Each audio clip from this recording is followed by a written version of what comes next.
Moon Girl et Devil le dinosaure est une série d'animation en collaboration avec Marvel, coproduite par Steve Lauter, à qui on doit la série Buzz l'éclair et Kim Possible, et... Morpheus? Ah oui, vraiment, c'est Laurence Fishburne qui coproduit et joue le personnage de Beyonder. Cool.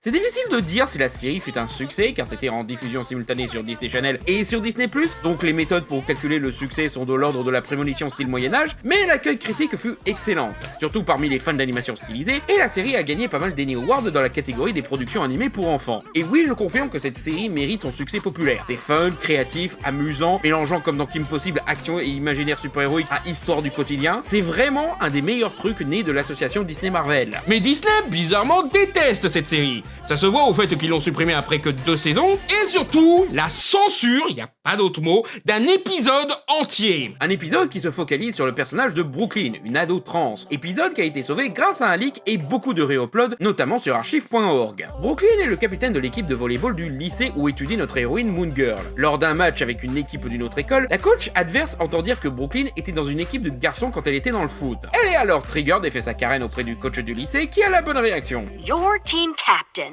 used to play on a boys' team. Boys' team.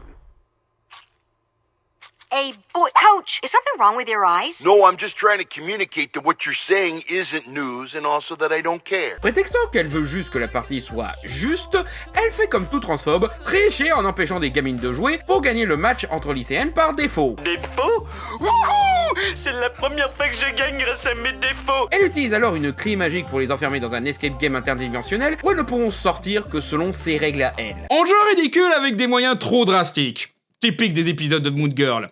Il y a un épisode où elle combat ses cheveux, quoi. Et malheureusement typique des transphobes aussi. Heureusement, son équipe, et Moon Girl, à la base elle était là que pour hydrater l'équipe, lui reste fidèle et préfère détruire cette dimension magique plutôt que de laisser tomber leur ami et capitaine. C'est comme ça que je gagne aux escape games. Si je pète des trucs, ils finissent par ouvrir et ils me jettent dehors. Vient ensuite un moment musical super cool où l'équipe combat un boss de jeu vidéo, approprié vu qu'on parle d'une meuf qui impose des règles rigides, offrant ainsi un moment d'espoir et de liberté pour faire comprendre à une génération de gamines trans dans le besoin que c'est possible de s'en sortir et qu'il ne faut pas baisser les bras face à un système qui impose des limites qu'à eux. Le coach transphobe se fait alors dégager par l'arbitre et sa fille, qui est capitaine de l'équipe, reprend le poste de coach pour qu'enfin une partie juste et fair play puisse se passer. Dans l'ensemble, un super épisode dont la censure prive surtout une génération d'enfants trans d'un message positif, encourageant et rassurant. J'en ai vu certains critiquer l'épisode en disant qu'il n'arrange pas le débat, qu'il devrait pas exister des trans dans le sport en faisant de la turf un personnage cartoonesque de machiavélisme, mais 1. C'est un dessin animé pour enfants, évidemment que c'est cartoonesque, et 2.